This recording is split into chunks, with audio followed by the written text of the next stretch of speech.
Good evening, everyone. Most of you I have seen before. A few are new faces. It's a great joy to see you or to see you again. This is the third or fourth or fifth night that we've been sharing Master's teachings here in this center. And last night I went over to Rajouri Garden. Is that how it's pronounced? Yeah.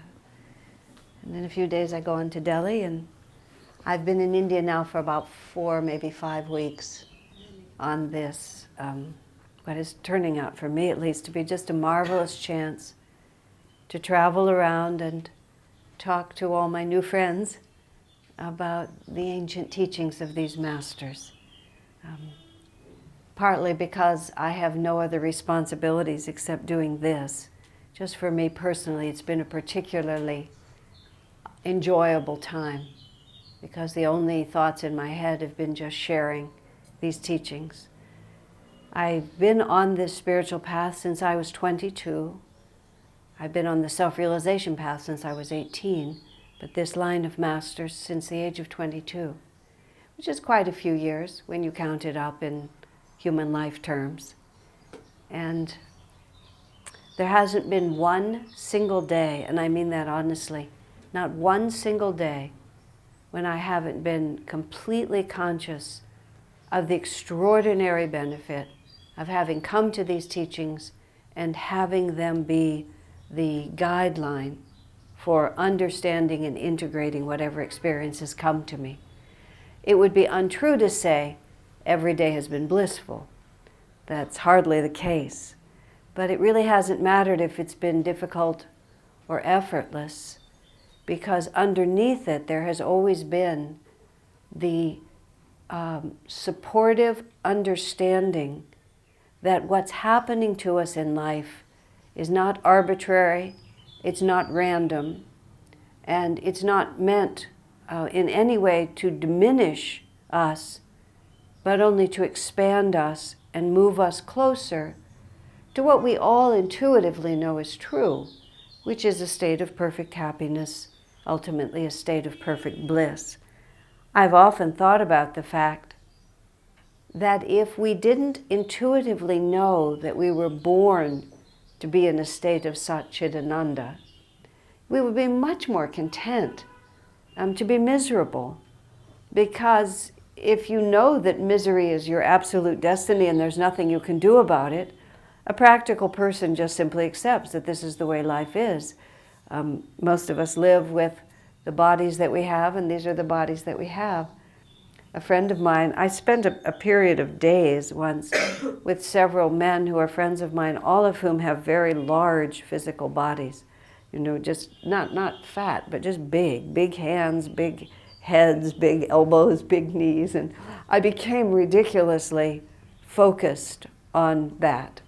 And finally one of those men said to me, he said, "It doesn't feel large to me, Asha, it feels like exactly the right size." And I always have sort of enjoyed that fact that we make for ourselves both a physical body and circumstances that feel exactly like the right size to us.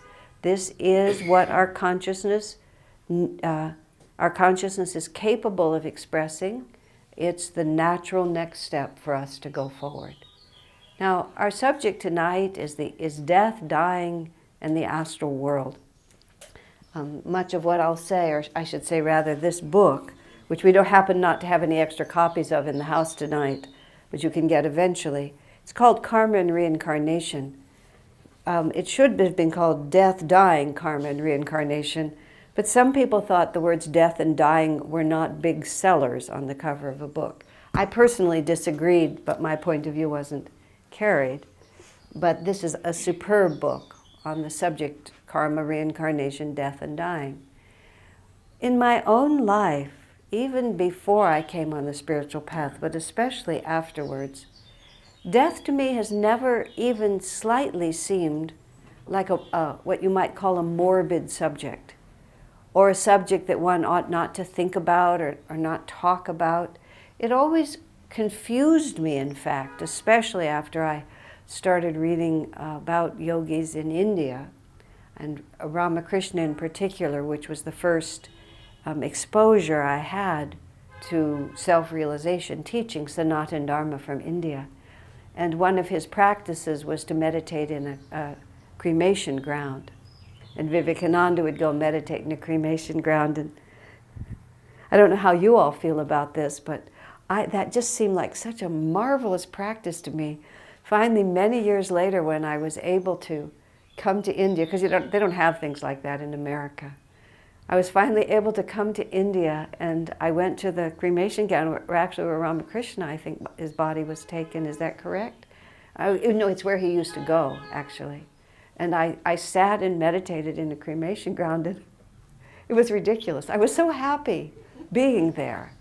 And of course, in many people's minds, that would be weird in the extreme. But to me, the fact of death has always been the surest affirmation that this life has a purpose. That we're not just here randomly going in circles forever with no possibility of graduating and going on to another reality. The fact also that this life is temporary, and that at a certain point, everything that we call ourselves, from the soul identified with the body, which is Yogananda's definition of ego, that all of that is going to dissolve, has always seemed intensely relevant to me. And I found it very difficult to imagine how people can make decisions in their daily life without keeping in mind what the ultimate result of this will be. Now, of course, I'm sure I've been a yogi for many lifetimes. I'm sure I've been the kind of yogi that did haunt the cremation grounds. So to me, it was sort of like a homecoming to come to such a place. I accept that it's odd, but that's who I am. I'm quite comfortable with it. But on a much more profound level, let me just a moment, let me get that thought as I want to say it.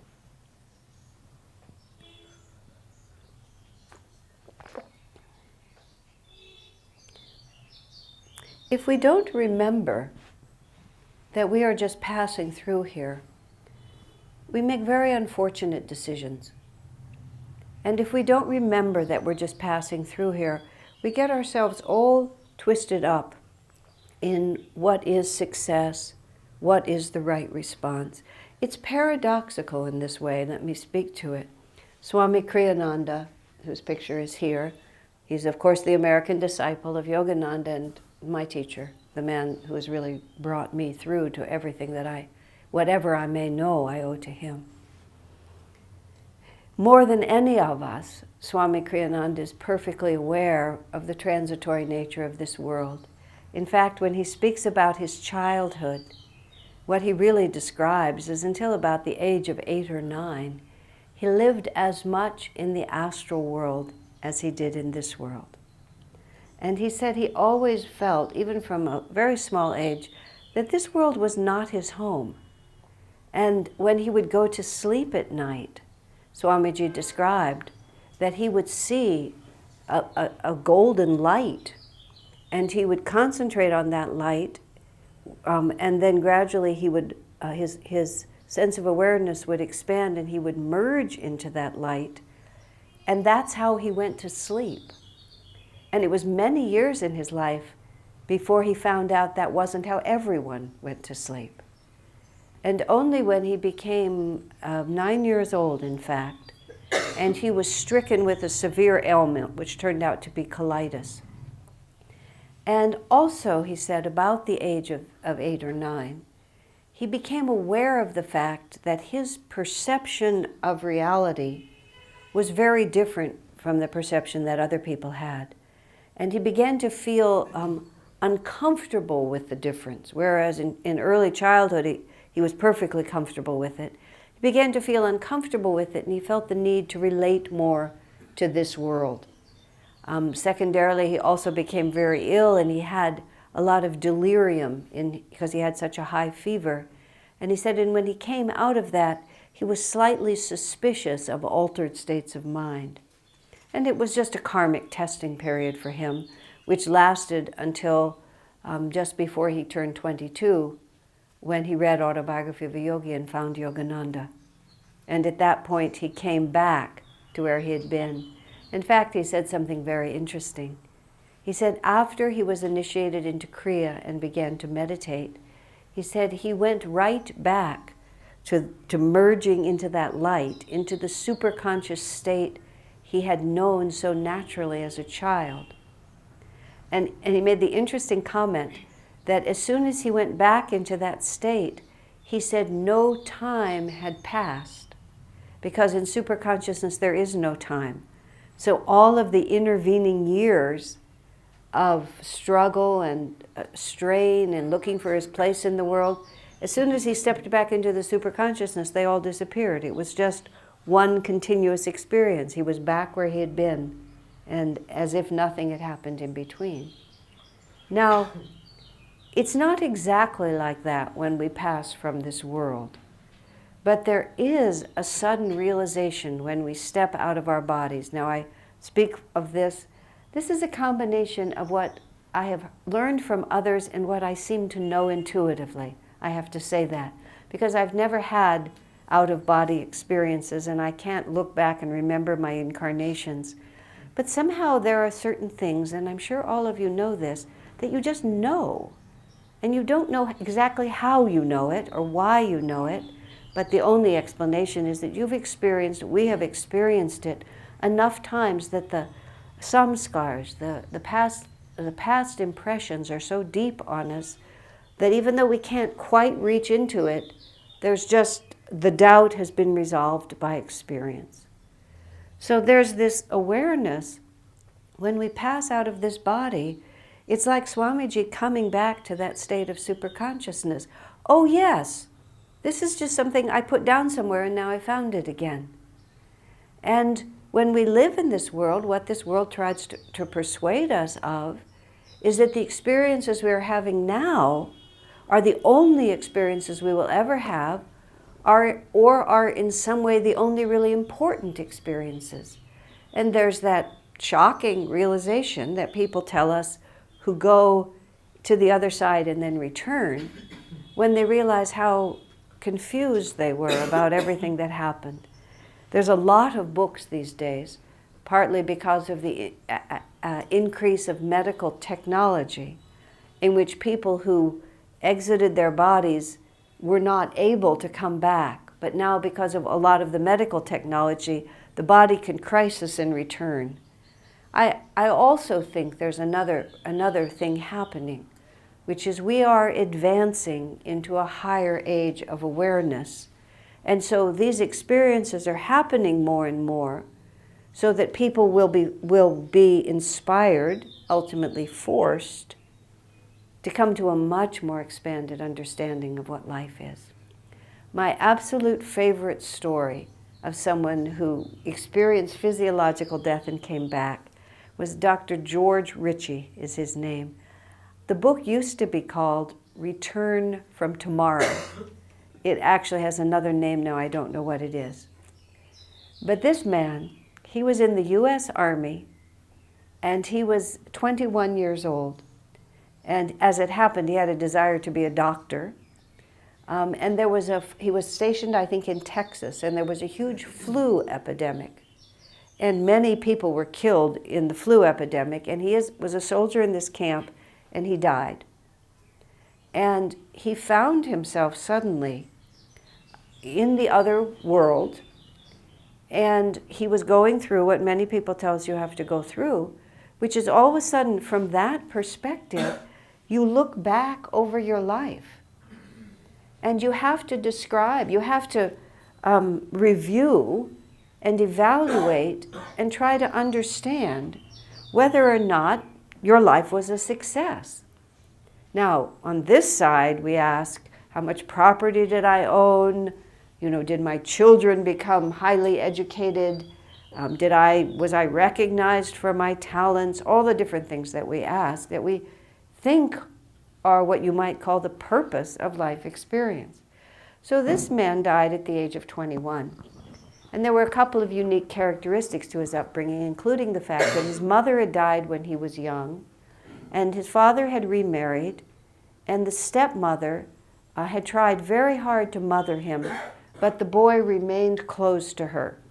And his grandparents, his mother's parents, had encouraged the boy to be rude to the stepmother. And he had allowed that negative influence to influence him. And among other things, but that was the biggest blot. So he believed devoutly in Jesus Christ. And so when he died, the Savior, as he called him, Jesus Christ, appeared to him, and he found himself in a room, he said, with what he described as a 360-degree movie screen that was just floor to ceiling all around him, and every single incident of his life was happening simultaneously. He saw his conception. He saw the moment that he entered his mother's womb. He saw being born. He saw himself as an infant. And he was conscious of his own consciousness in all of those states. Merely because we can't remember it with our minds doesn't mean that it's not registered in our chakras, in our subconscious, however you might call that. He was also conscious of the fact that there was almost nothing to be proud of in all of those years, all of those 21 years. He saw how cruel he'd been to his stepmother, how small-minded his grandparents were, how he'd allowed himself to buy into their small-mindedness, and it's just nothing. And Jesus kept saying to him, "How much have you loved?" That was the only question Jesus asked. How much have you loved? And all around him he could see not very much. Even though there had been countless opportunities, he'd rejected almost all of them. And he found himself trying to justify himself to Jesus. I'm only 21. I haven't really had much of a chance. How can you hold me responsible? I was just a kid. And he said, Jesus, very calmly, just repeat the question. How much have you loved?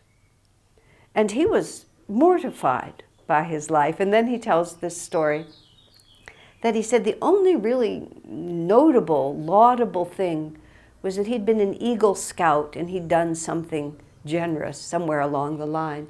So he saw over here the action, the generous action, and he said as much as possible, he tried to block Jesus' view of everything else as he pointed out this good action like this, hoping that Jesus wouldn't look at the rest of it.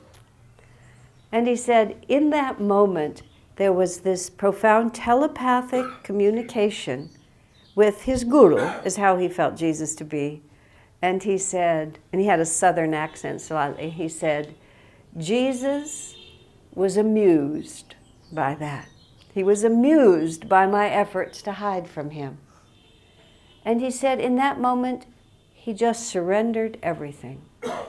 And he realized, one, he was in the presence of the personification of love. And that's why Jesus kept saying to him, how much have you loved?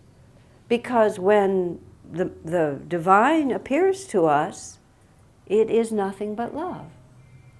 And also the fact that his guru, and the fact that it was Jesus as incidental, understood him completely. And far from judging and condemning and sending him to hell, which is all of these terrible things we imagine, he not only was kindly disposed, he found his foibles amusing, something to laugh about, not laugh at, but laugh together. And that's also what George Ritchie described at that point, is that he himself suddenly became completely lighthearted. Just exactly the opposite picture that we have. Now, even in human terms, if we think about what it is to have true friends, if we think about what it is to have people in this world who are really on our side and really want the best for us, I pray that all of you have at least one or two people in your life whose love and support for you, you can absolutely trust. So that even no matter how much you mess up, their attitude towards you will always be sympathetic and supportive. Okay, what will we do now? I went to Swami Kriyananda once, and he had given me a fairly important life direction. And I found myself, it was a good idea, I could see it was a good idea, and I absolutely could not do it. It was just my own desires, my own restlessness. I just couldn't do it. And I didn't want to be hypocritical with him. So I said, sir, I want you to know you've asked me to follow this course of action. I can't. I'm following this course of action. I don't even think he took an extra breath after I finished saying it. He just said, well, so much for theory. He said, let's work now with reality. And then immediately, okay, if that's who you are, then let's see how we can make the best of where you are and where you're going. Now, in reflecting upon it and thinking of Dr. Ritchie's story, that's exactly the way the divine works with us. You have to appreciate that God, Guru, and Divine Mother know something that we tend to forget, which is that our ultimate victory over all delusion and all suffering is absolutely guaranteed. That's a hard thing to embrace at all times, but it's a fundamental and profoundly important part of the spiritual path. We are the river seeking the ocean, and no matter how many obstacles we have to overcome, no matter how deep the valley, no matter how long we flow backwards away from the ocean, sooner or later, every river finds its way to the sea. Someone wrote me once and asked, at what point does the soul begin to search for God? And I said, at what point does the river begin to flow toward the sea? And from the perspective of the divine, they see not only the present time of the story, but they see also the end of the story. If you're dealing even with your own child, and you know that the upset the child is going through right now is just temporary, they'll outgrow it, circumstances will change, you can be profoundly compassionate for the suffering that they're going through, and we should be compassionate for that suffering. But your relationship to their suffering is completely informed by the fact that you know this is just temporary, and they'll come out of it, and some other reality will come to them. Now, our happiness comes when we can just step back just that tiny bit from our own personal involvement in our own life and just see ourselves as we truly are. What confuses us terribly on the spiritual path is that we're so involved with ourselves. Swami Kriyananda uses the word impersonal. You need to be impersonal. And he doesn't mean that you need to be cold with your friends. The one you need to be impersonal about is yourself. That yes, I'm operating this particular system, but I don't have to identify with it. And I've spoken in this room about that, so I won't go there deeply again. But we just be a little bit impersonal. I am the river seeking the sea.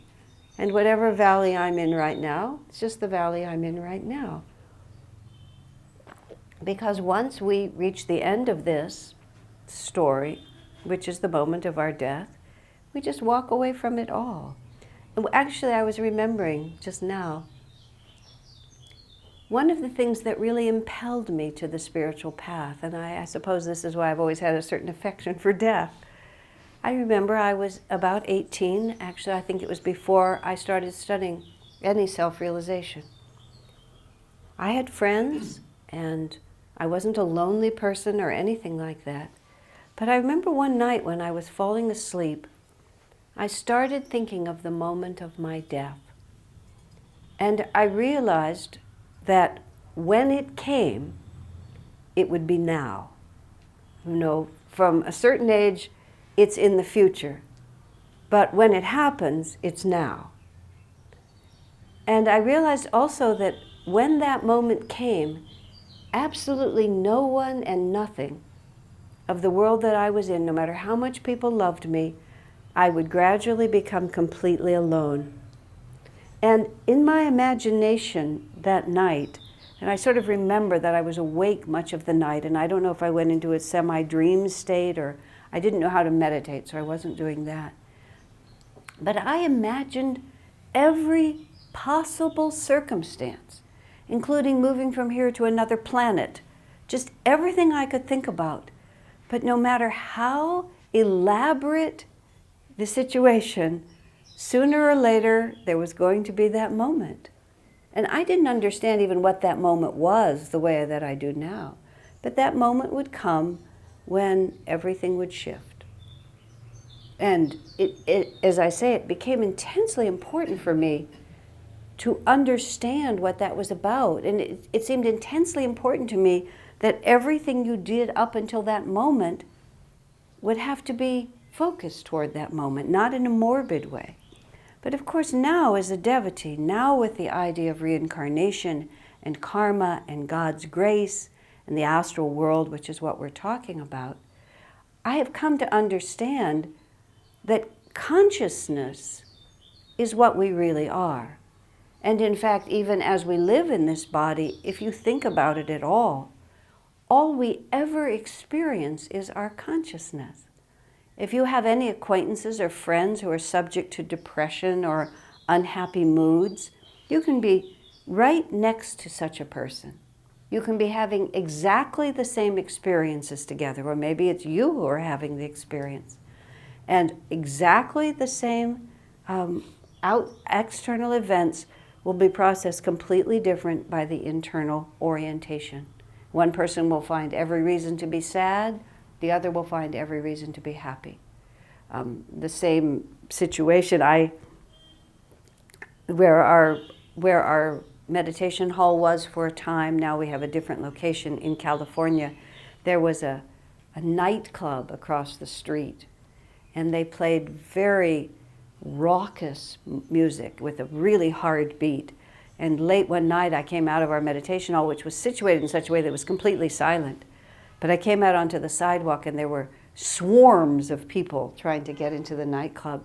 And even under the sidewalk, I could feel that pounding beat, and I could feel the waves of the bass going through my system. And all those people were trying to get in, and I thought that would be my definition of hell, to be taken into that club.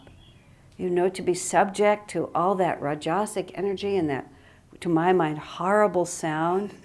And I just thought, it's all consciousness. It's all what people take away from the input that comes to them based on their vibrations, their refinement, their lack of it.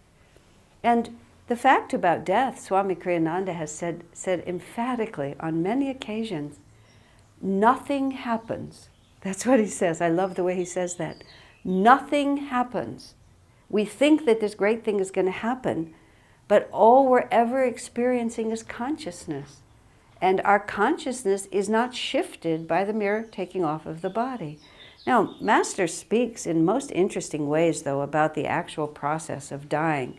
In this book, it talks about the stages of dying, how the body actually, we enter the body from the medulla down, and we exit the body backwards like that. And so our body tends to die unless we die suddenly. But if we're dying over any period of time, our body will die from the periphery. That's why the hands and feet become really cold. A person who's losing, whose soul is leaving, they often experience paralysis from the limbs, and that will gradually go up. When I was with a friend of mine as she was dying, I just watched her, and then her breath just, moved up. First she was breathing here, then she was breathing here, and then all of it just stopped piece by piece until it was just finally here, and then finally she was gone from her body. And let's see, just a moment, I lost the thought, let me find it. Yogananda said it, Master put it this way. He said, if you've done any meditation at all, or anything that has expanded your awareness beyond the body, and have experienced yourself as consciousness without needing the intermediary stimulation of the senses. Now that's what we're doing when we meditate. Those of you who have Kriya understand it on a more sophisticated level. We've shut off what Master calls the sense telephones. We're not receiving any stimulation into the body, but without any stimulation, we're still experiencing consciousness. And in fact, we're experiencing more and more expanded consciousness. And on the highest level of meditation, even your breath and heart will stop, that your physical body becomes completely not part of the experience, but you are still there. So Master describes that if you've had any experiences sufficient to tell you that consciousness exists without the physical body, he said you can experience the death of the body without losing consciousness. You will just observe that your body is dying and that your brain will die, but that you're still there. But, Master said, those who believe that consciousness is dependent upon the brain, and this is how he put it, will, when the brain begins to die and finally dies, they will feel obligated to go unconscious. That's how he put it, because they just can't imagine that it's possible to be conscious now that their body is dead. And those who have more refined awareness simply notice that the body is dead, and then they just go on from there. They step out of it, like all the movies are showing us how we do. And Master says, and whatever state of consciousness we have, whatever our final state of consciousness is, we are simply drawn into the astral universe that matches that vibration. And so the way that we die, the consciousness with which we die, it's a very important element. Swami Kriyananda has an essay in the book, Religion in the New Age, called The Final Exam. And he, for example, he tells this story about a disciple of Master who was in the hospital in his last days. And Swami Kriyananda, as a young disciple then, went to visit this man. And he was on his deathbed, and he was saying, "Oh, I've done so many wrong things in my life. I've done so many wrong things." And when Swamiji went back and told Master, that made Master very, very sad. Because he said, I wish he wouldn't take into his next life. You know, why die with such a sense of failure? And you start like that, then you go into an astral universe with that kind of point of view, and the way that you come across in your next life is all influenced by that. You see, children are influenced with whatever, they're from the womb, they have personalities, because they bring with them totally intact the consciousness that they've had. And to me, this reality is so encouraging for this simple reason. Whatever condition we have in our lives now, if we want it to be better, whatever efforts we make toward making it better will absolutely bear fruit and make it happen. And the only thing that really matters in the end is what Jesus asked Dr. George Ritchie, how much have you loved? Because everything else goes away except the fundamental orientation of our consciousness. You don't have your wardrobe, you don't have your stock portfolio, you don't have your furniture. I mean, it sounds like a joke to say that, but when you go into the astral world, there's nothing material there. You literally just go to the vibration that is your consciousness. So every day, all day, every year, all year, what vibration of consciousness am I developing? Am I manifesting? Am I sharing with others? If you're standing in front of God and Guru at the end of your life, I often play out my life review. I find it a very helpful thing to do. In fact, I had a very difficult decision that I had to make once in my life, and I had to choose a certain path, and I wasn't sure if it was the right decision, and other people were involved, and I realized if I don't come to complete peace with this, I could become very annoyed with other people. I mean, that's sort of summing it up in a certain way. And I had to face the fact, this is the part of it that was important. I had to face the fact that maybe I was making a terrible mistake. and that maybe the result of this action would not be all that great. But I said to myself, if I make my consciousness anxiety about whether this is a mistake or not, then that will be the vibration that I live with. And when I asked Swami Kriyananda, is this the right or the wrong thing to do? His answer was perfect. He said, it's just a thing. He said, whether it turns out right or wrong depends entirely on your consciousness as you do it. So even if we've made ridiculous decisions and just, squandered every opportunity we can think of, all of those conditions will disappear. And the only thing that we'll have left that we take into the astral world is the vibration of consciousness we have as a result of the life that we've lived. Once when I also was dealing in myself with a certain insecurity about properly using the gifts that I felt God had given me. And I was becoming like that man on his deathbed, always thinking about what I wasn't doing. And I came up with this most ridiculous idea, which actually worked beautifully. I decided that instead of thinking of all my inadequacies, I would make the best of my small virtues. And I started saying, I'm a pretty nice person, just like that. And every time I would feel terribly insecure about my success or my lack of success, I would say, well, when you added it all up, I'm still a pretty nice person.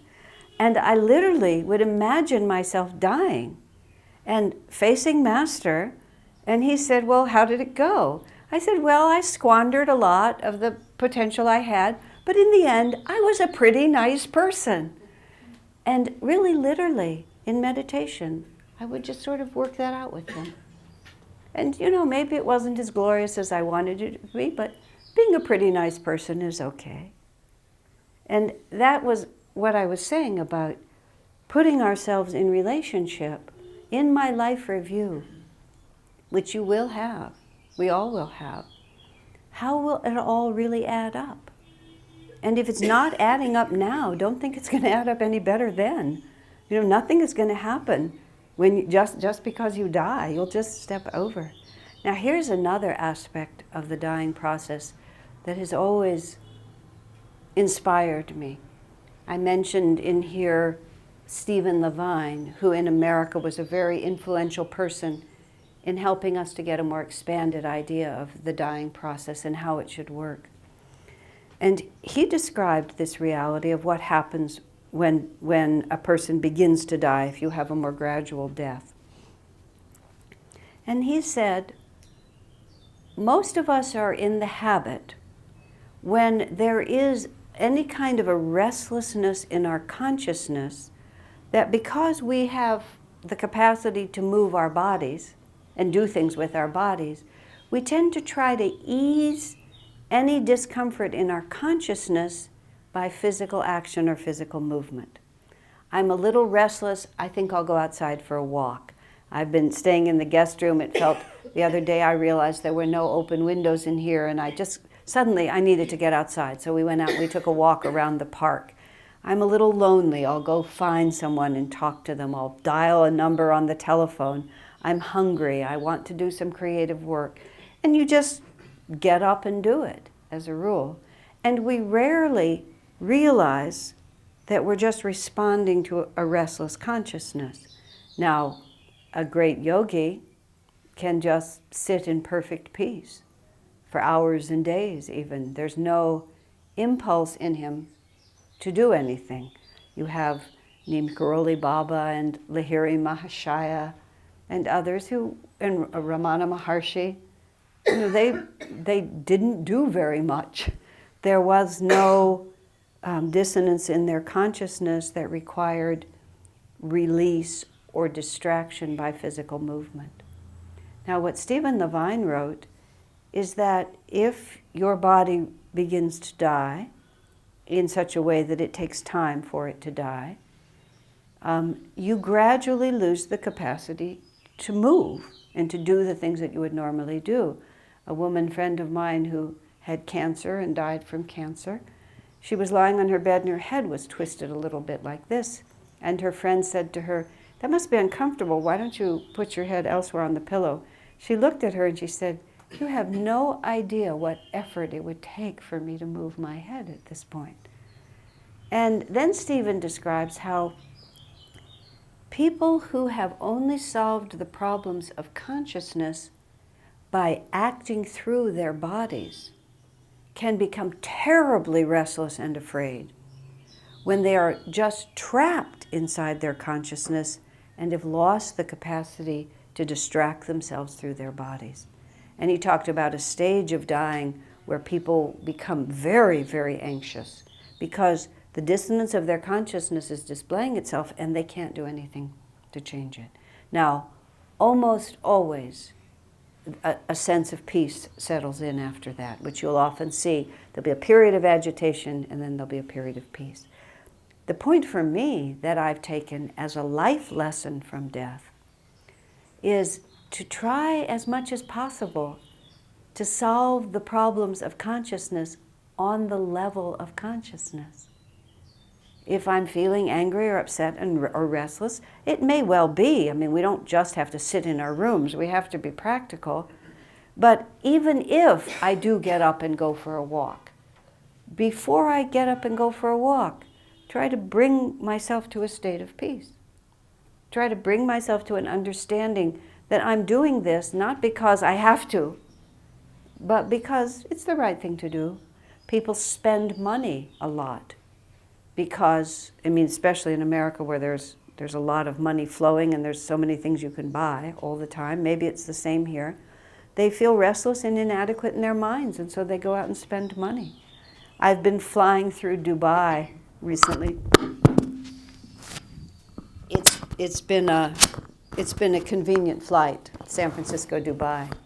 And it's sort of an interesting place to stop. Dubai, in answer to all the festivals they have in India, has a perpetual shopping festival going on. And they call it the phrase retail therapy. You know, your consciousness is restless, you feel inadequate, spend money, buy things. Completely ineffective.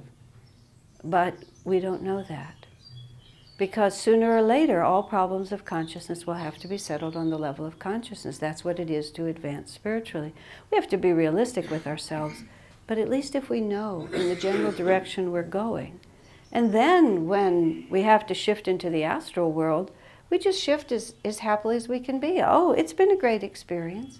A gentleman who worked a lot in America with the dying process, he had another interesting point.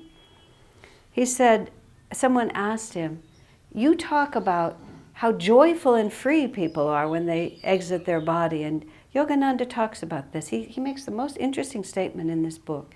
He says, as the paralysis comes up the body and the heart becomes paralyzed, that makes it impossible for the lungs to work. And he says, there are 2 or 3 seconds of a kind of panic concern. And then it's over, then you're out of your body. He said those 2 or 3 seconds can plant in a person's mind a great deal of fear of death. He said, but I love that he just wrote it like that. Oh, it's 2 or 3 seconds. I mean, think how short that is. That, oh well, I'm not going to be able to breathe anymore, but I don't need my body even to breathe, because breath is just an indication of a higher, of the energy flowing through me, and that energy is going to keep flowing. As Master also writes in there, he says, our base of operations after we leave our physical body becomes the astral body. I loved our base of operation. Our base of operation now is the physical body. As soon as the physical body is finished, the astral body becomes that. And this world that we see around us is a grosser version of the astral world. And people, it's very interesting, people try to create in the physical world the astral worlds they come from.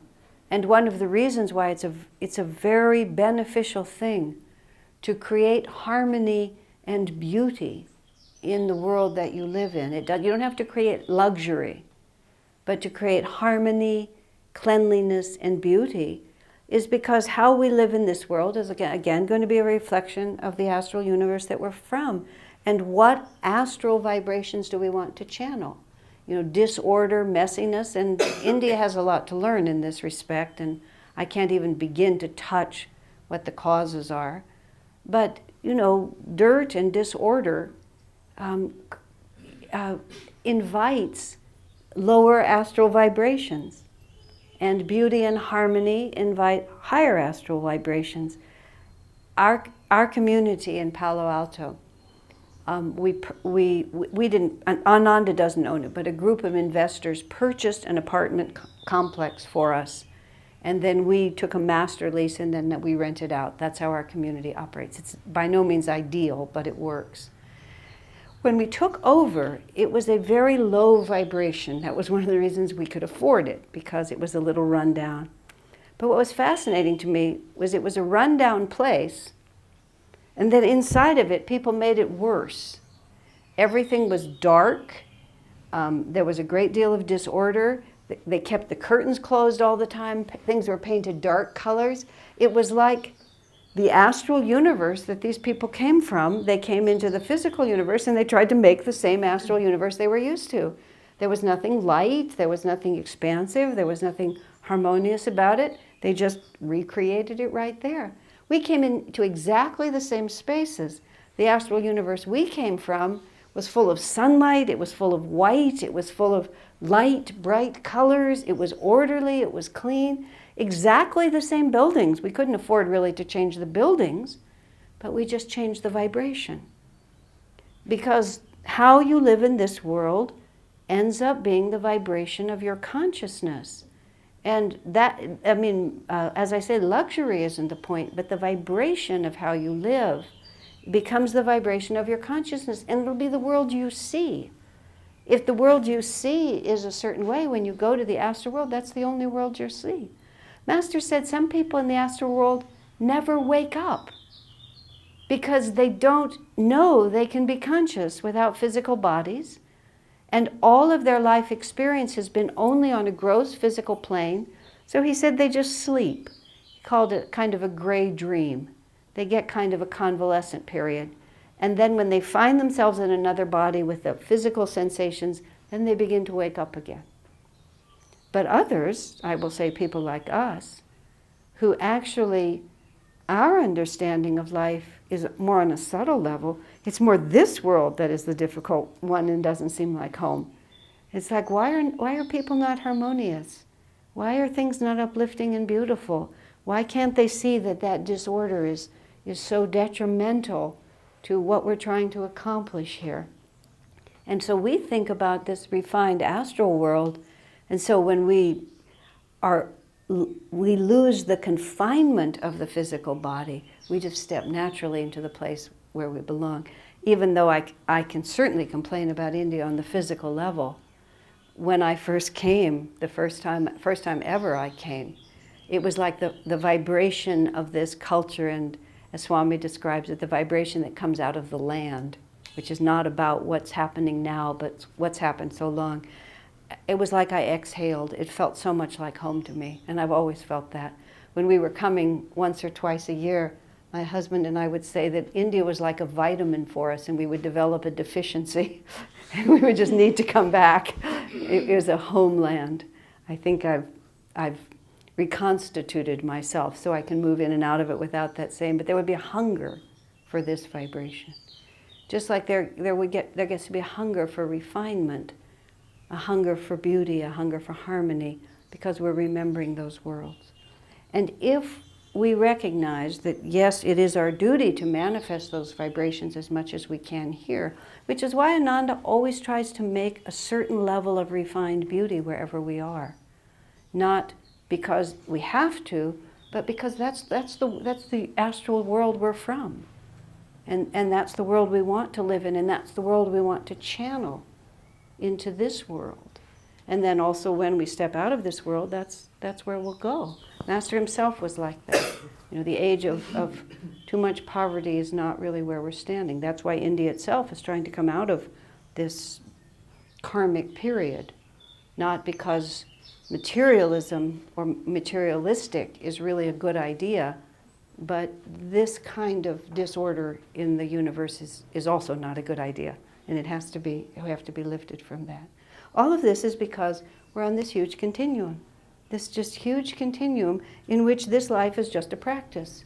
It's a practice to manifest the right consciousness so that when we leave this body, we leave it with the right consciousness. Master also said, this is the point of ego here, and this is the point of the spiritual eye. And he said, when the energy begins to come back up the spine at death, it just sort of rolls back up the way it rolled down at the beginning. He said, if our consciousness is elevated and we're thinking about the divine, when we die, we rise up into the spiritual light. If our consciousness is still ego-centered, as we begin to die, instead of our energy expanding upward, it just collapses backwards. And we fall back into ego identification, and then that also determines where we go next in the world. A friend of mine died very, very consciously. Well, several friends have, but she had all her friends with her. She had all of us with her, and she died in the hospital. And she sort of finished everything. I won't tell the whole story. Well, maybe I will. She was there for about 3 days, and she knew that it was the end of her life. It was the 3rd time she had cancer. She was only 40 years old. And for 3 days, she had all her friends in the hospital. First, my husband and I had been on vacation, as it were, in Costa Rica. And she went back into the hospital, and they tried to do some procedure on her, and then it was perfectly clear that nothing was... Well, we got the word that something, she'd gone into a convulsion, and they all thought she was going to die. And we thought she had died. We were very sad, but we knew, we'd heard it was coming. But then we never heard a final word. So when we were flying back from Costa Rica, we had a certain stop in a certain city, and if she was still alive, we wanted to go one direction. If she wasn't, we would go the other. So at that point, we made a phone call, and we'd been out of touch. This was before mobile phones. And her brother answered the phone. And we said, here we are. It's Asha and David, and his sister's Paula. He said, Paula's just been dying to know where you are. That's what she said. He said. And then we heard this huge laugh in the room. No, Paula's been not dying to know just where you are. So we went there, and then for 3 days we were with her. And she had bad cancer, and she was on morphine, but she was still totally conscious. For 3 days, she systematically finished all the karma that she had with everyone. And she either called people on the telephone or asked them to come in.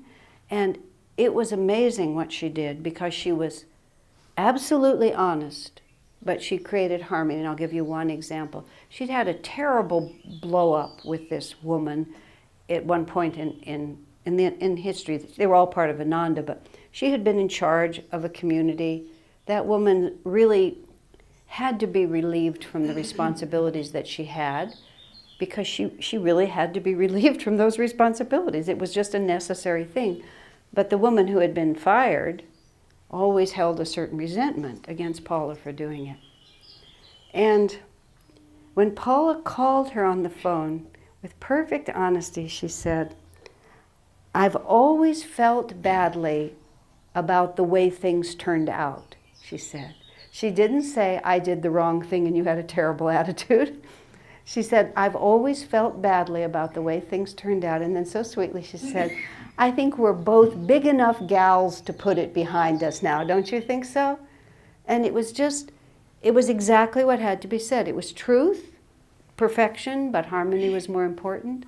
And she just went through like that. And finally, like on the last day, here's just another joke. She always really liked coffee. And she had a kind of complex relationship with coffee because this was the 3rd time she'd had cancer. People were always telling her that she needed to change her diet or something. So she would go on and off coffee, but she really loved coffee. My husband likes coffee too. So on that last day, David, my husband, says to her, is there anything you would like? She said, I would like a cup of coffee. I mean, she's on her last day. I would like a cup of coffee. And she starts to tell him how she wants it. Oh, he said, Paula, I know just how you like it. So he went out and got her a perfect cup of coffee. She held it in her hand. She couldn't eat, So she'd put a swab in it, and she would just put it in her mouth so she could taste the flavor of it. Toward the very end of her life, she was in and out of consciousness, and David tried to take the coffee away from her, and she woke up. She said, "I'm not done with it yet." Just like that. But it was so just marvelous. And then at a certain point, really literally, she just looked at it like that. She set it down. She didn't pick it up again. She was finished with it at that point. And then she had the supplemental oxygen. She took it off. Just all very deliberate. And we asked her, oh my God, she was such a pure soul. I said, I was sitting with her, is there anything left? And she thought about this man that she had an argument with, but he had already died, so there was nothing she could do. She said, well, I was so mad at him once that when he gave me a rose bush, I didn't plant it for a whole month. She said like that. We also looked at each other and thought, oh Lord, please, at the end of our lives, let it just be a rose bush that we didn't plant for 30 days.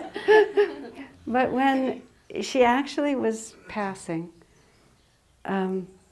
she was sort of asleep for a while, and then it was about 3 a.m, and then she woke up and she just said to everyone, wake up, wake up! You know, everyone, we were all sort of sleeping. There were like 25 or 30 of us all over the hospital. We all came in, and then she just got very quiet. And here was another moment, amazing moment. Her husband, whom she cared for very much, had been with her the whole time, and he would often sit close to her. In that last moment, he sat next to her and he put his arm around her, and she turned to him just like this and said, don't touch me, I can still feel it. Meaning, don't distract me, it's over now. You know, and it was just like, she'd been as sweet to him as she possibly could be, but it's over now. Just like that. And then he respected her and he backed away. And then she was sitting up for a while, and then she said very poignantly to us, this is very difficult, you have to help me. Because she was trying to just consciously let go of her body and not fall back into ego, but go into the light. And so we all started chanting Om, just the whole room chanting Om very quietly and steadily. And she was sitting up, and she looked up and she said, God, Christ, Guru. And that's the last word she spoke. And then we just sort of listened to her breathe, just for maybe 5 or 10 minutes longer, and then one long exhalation, and she was gone. Now, that's the way God intends for it to be. Fully loving, she was with everyone, she loved her husband, she loved her friends, but when it's over, it's over. Because this is what's supposed to happen. Afterwards, Swamiji said, I think she was liberated. He said, you can't die like that unless your consciousness is... Now here's an interesting thing about her. There was so much confusion in her life in other ways. She wasn't a perfect success on any level. But when she met Master and Master asked her, how much did you love? The answer to that was, with all my heart, every minute of my life. And that's the power that resolves in the way we want it to resolve, and that's why we were born, and it's up to us then how we die. So, any thoughts or questions or ideas? Yes, Sumitra. You were talking about gentle, gradually soul moving out. What happens to sometimes when it is sudden, could be an accident or somebody being killed or something like that? Master says right here. Just actually see if I can just find it, because it's worth reading. Can you repeat the question? The question was, I'm talking about slow, gradual dying. What happens if it's really sudden? I'm not sure I can find it, but what here Master writes right in this book. When sudden death comes, there's usually no fear at all and no pain. And he actually says, even if you're the victim of somebody else's violence, he says, he speaks of murder or violent death. He says, usually there's no pain and no fear, because it just comes at you and you know that you're gone. And in fact, sudden death is not really such a bad thing at all if you've lived your life well. sometimes when sudden death comes, though, people don't know they're dead, and that's a little confusing. When the World Trade Center blew up in America, people who had that sensitivity said the subways were just full of ghosts, of people who couldn't figure out where they were. They'd been sitting at their desk making multi-million-dollar deals, and then they were in the astral world. And there was a lot of work for people who knew how to help transition people to help get them across. Because our imagination about death is so different than death itself that they didn't really know. I actually, again, whenever I hear things like that, I think, well, what can we do to make ourselves ready? A woman friend of mine, her husband, he'd had some illnesses, but she didn't really know he was about to die. He got up from bed in the night, he walked into the bathroom, and he died as he stepped into the bathroom. He thought he was stepping into the bathroom, and instead he stepped into the astral world. And so often when I'm standing at the door of the bathroom, I think, what happens if? But why not? Because we never actually know.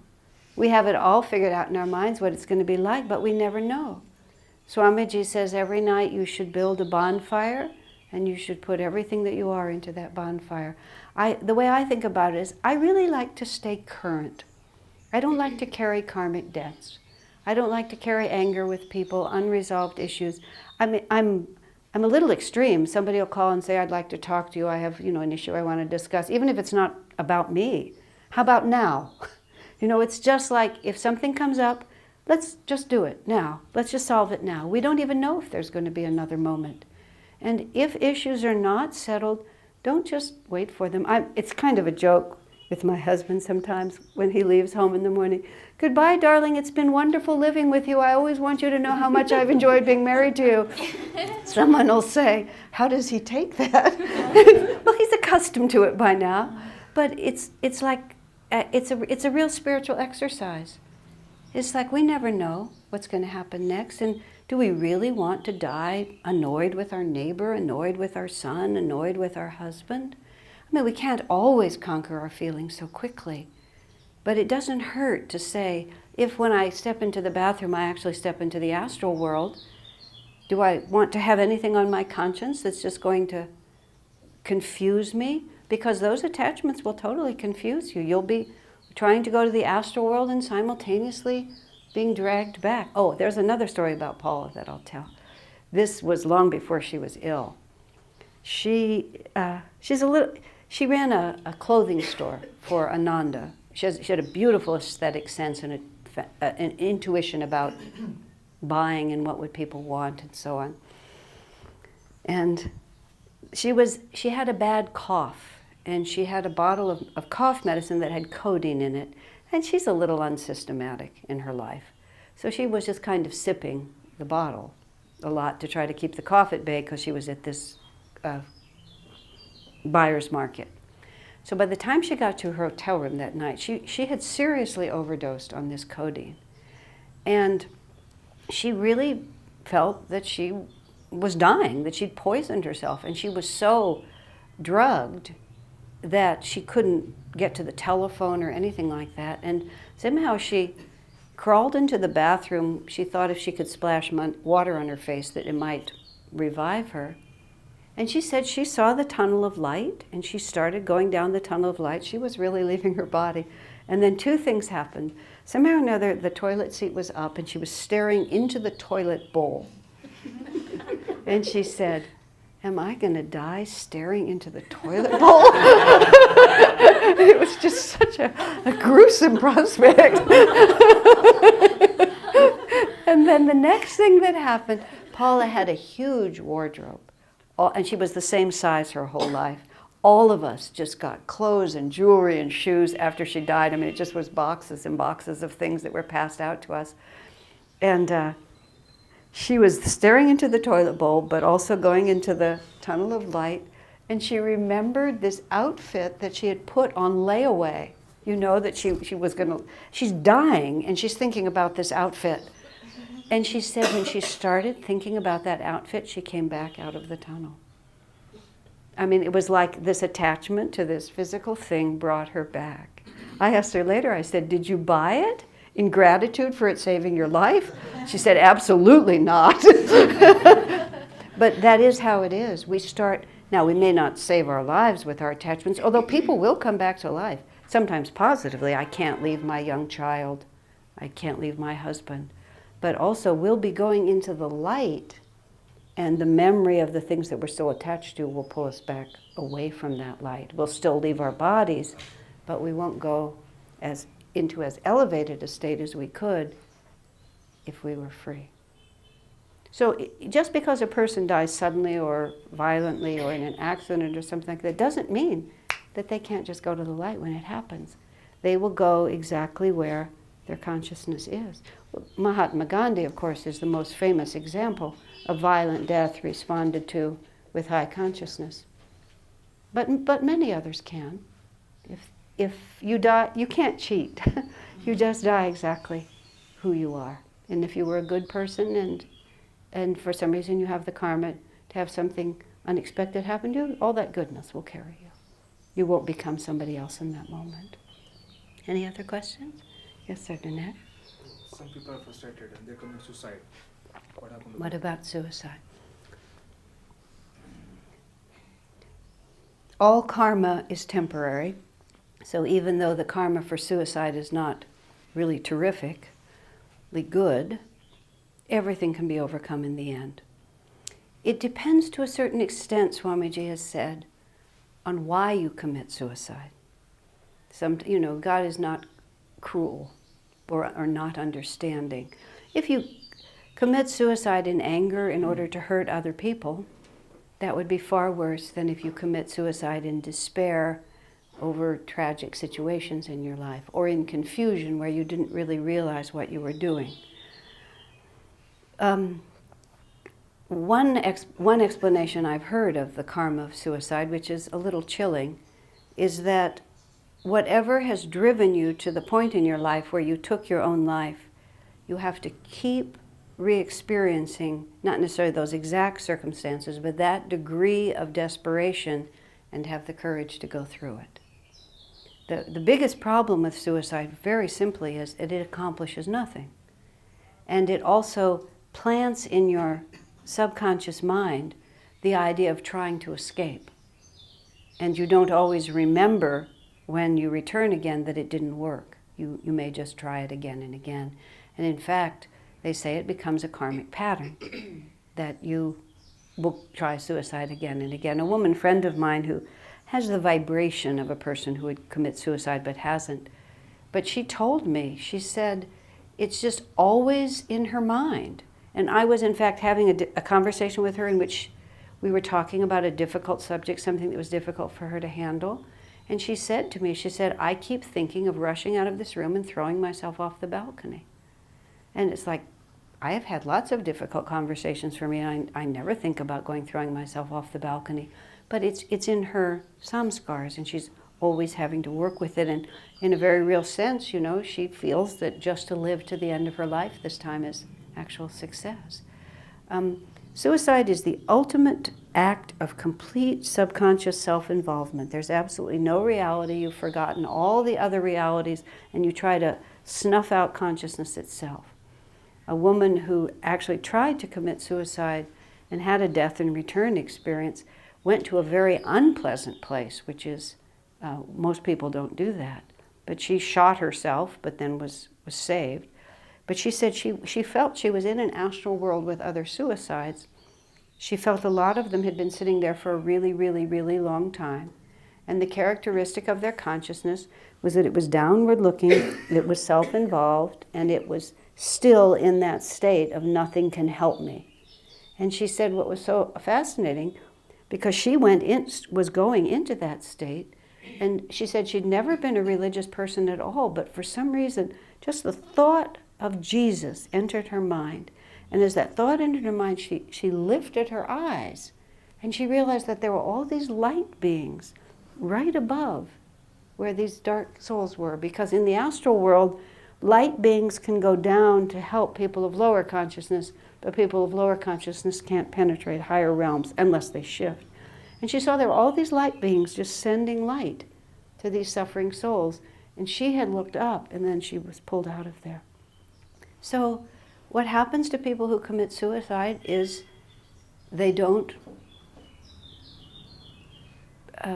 get to escape anything. Whatever unhappiness had them in that state, they live through it in the astral world. However, time is an illusion, and even though it might seem like a long time, in the end, every river finds its way to the ocean. And Swami Kriyananda said something once that has always been so beautiful to me.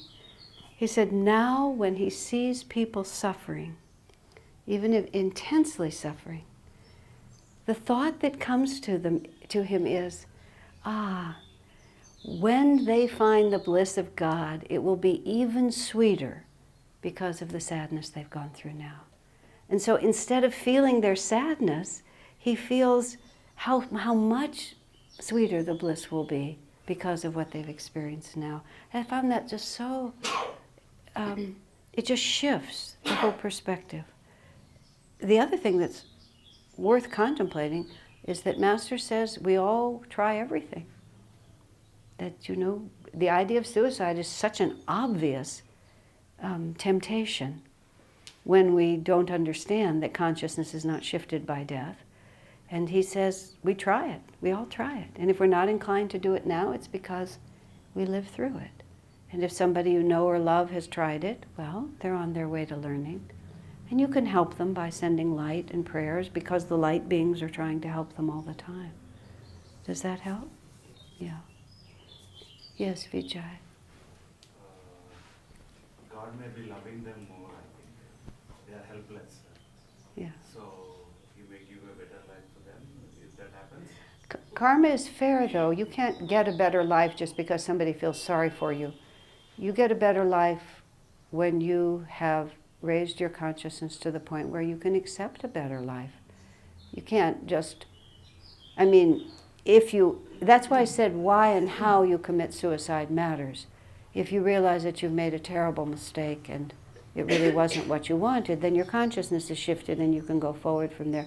Master also says that many miscarriages are souls that committed suicide. I don't want to say that for those women who've had miscarriages that you have to think about that, but that is what he says. Because having repudiated life, they have to work harder to get it again. Like a reincarnation is just not handed to them for nothing. So they'll come into a womb but not really be able to be born. It was a very interesting point. There are other reasons for miscarriage, but he did mention that as one. You have to appreciate life again. A woman wrote, actually in my book, Miracles and Answered Prayers, there's a story in there about a woman who had a chronic disease, and she had the intuition, but she didn't universalize, that she'd committed suicide. And so she had earned the right to reincarnate again, but she didn't quite have a full life, because she really needed to learn to appreciate what she had cast aside before. So it's just, karma is perfectly fair. But it's true that, often the mother loves the black sheep, the one that needs the love more. But the child has to be receptive to it. God has, as Master put it, God won't break his own laws. He won't break his own laws. We have to live through them. Yeah. Was another question? Yes. How do we prepare for the death of our very close ones, like maybe our parents, who we know that they will go through it sooner or later? And secondly, one more thing, that sometimes it happens that we get into a guilt. I've heard many friends that somebody really close to them has died and they feel that, oh, I wish I had done this, after their death. So how does the person who's living with the guilt, how does that person handle that? Well, that's why I said, remain karmically current. Don't acquire debts. There's no other answer to that. If you know you're going to feel guilty, well, for heaven's sakes, fix it now. Because what is the point of just feeling guilty later? How to prepare for the death of parents, this is what I believe. Be generous toward them. I mean, I had a woman friend whose father died. He'd raised 8 children. He'd worked so hard his whole life. He was 85. He was finished.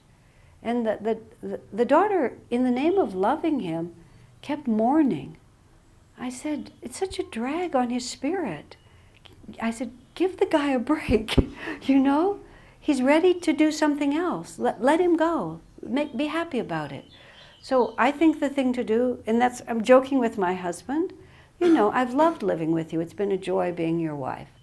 And so I want to always think like that. I've loved having you as my mother. I've loved having you as my father. It's been a joy.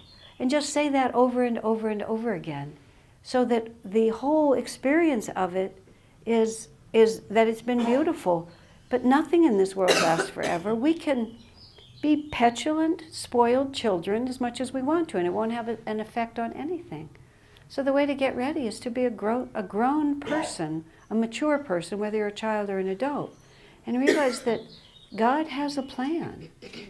And I need to cooperate with that plan, because when your father and mother are done with their bodies and ready to go, you want to be the friend to them that they have been to you. And if you have this excessive sadness, this excessive guilt, this excessive loneliness, it's not loving them, with all due respect. It's pure selfishness, because that'll drag their energy down. But if instead, even as you weep, you know, you've been such a wonderful mother to me, I will miss you so much, but go, mother, go. You know, go on, have a wonderful time, new adventures. You know, you get to be young again. I'll meet you again. We'll be together again. Everything that's real about you is not lost. And you know, it seems like time, but it's just a moment. Mother, I'll be fine. Father, I'll be fine. Of course I'll miss you. But go, go, go. And think of it in reverse. If your parents had said to you, don't go to college, don't get married, don't get a job. I mean, but that's exactly what we're doing when people die, and we have such an upset about their dying. They're ready to go on and expand and advance, and we say, no, no, no. Is that love? Who are we thinking about? So we have to practice, but you have to practice being that way all the time. You have to practice recognizing that even though my parents love me, they're completely independent souls with their own destiny. I don't own them. They don't own me. I'm not in charge. We're all doing this thing together, and let us just do it beautifully. And trust, as I was saying in the other classes, which you've heard, that behind every form there's the presence of God. Is that fair? Yeah. I think it's an extremely important point. I'm heartsick to see sometimes how people react to the death of the people they love. Even people, with all due respect, who ought to know better, just become completely self-involved and don't think about the person who's died. And I become heartsick because it doesn't help anybody. You know, and so I hope that there's a whole change in our society, that we all know it's there. Everybody knows they're going to die, but nobody wants to know they're going to die. Yeah. It's the end of our time. I know there's one more question, but it's the end of our time. What were you going to say, sir? Yeah, I just wanted to ask you one thing. You know, somewhere I read, you know, like the souls who stay together, let's say in previous reincarnation, they again, next in reincarnations again, they come together. So is there a fact to that? Or? Absolutely. Master says that the relationships among people go for many, many incarnations. Many, many incarnations. And, you know, sometimes your baby is your grandmother. and you know, just, especially if somebody's really attached to certain people, they'll just keep reincarnating in the same place. But everything that's real about your relationship endures. And it just keeps taking new forms and new forms and new forms. Master says, even though forms change, the association among souls is very, very long-lasting, especially among spiritual families. When you become gurubhais, then the relationships, you meet again and again and again. But here's another strange thing. I think this is an autobiography that Lord Buddha said that at one time or another you've been close to everyone. And you know, that my mind goes, what? I don't know where to do it. The people that I have associations with, I can imagine, but walking through the market yesterday, all those people, I've been close to all of them, I'll just come back in the house. I don't know what to do about that at all. But that's why Jesus said, how much did you love? How much do you love? Because everything belongs to you. And that's why I think we have 84 million reincarnations, to be close to everybody. Maybe so, maybe so. Okay, did you have a question? Did you have a question? I wanted to ask, Uh-huh, a person who commits suicide, uh-huh. is it compulsory that soul goes I'm to the sorry, light? say that one more time. Soul goes to the light or not? A person who commits suicide? You I go, don't think it goes to the light. but no, It has to come back from there only. And life is much more difficult than earlier. That's what she said. well, merely dying doesn't liberate you from your ego. And you simply go to the astral universe that is at the vibration of the total accumulated consciousness. It's not just the last second, but the total accumulated consciousness of your incarnation. You slide right into the astral universe. And many people don't see any light at all because they don't see any light. They're unconscious completely, or if they die in a state of extreme darkness, they go into a dark place, like that woman who tried to commit suicide. She went where a lot of suicides were, and it was not, they just were terribly unhappy, and they remained terribly unhappy. And we don't merge, just because we go into the light doesn't mean we merge into the light. We follow the light, but then we follow it into whatever astral world is appropriate for us, and we live there until we're ready to come back. It is nice there. So they say, nicer than here. But everything is intensified. A physical body dulls, both positive and negative. So everything is intensified. So if our consciousness is negative, it's intensely so. If our consciousness is positive, it's more intensely so. For people of refined consciousness, it's more like what we think things should be. Just happier, kinder, more harmonious, more beautiful. All right? Is that it then? Okay, everyone, thank you very much.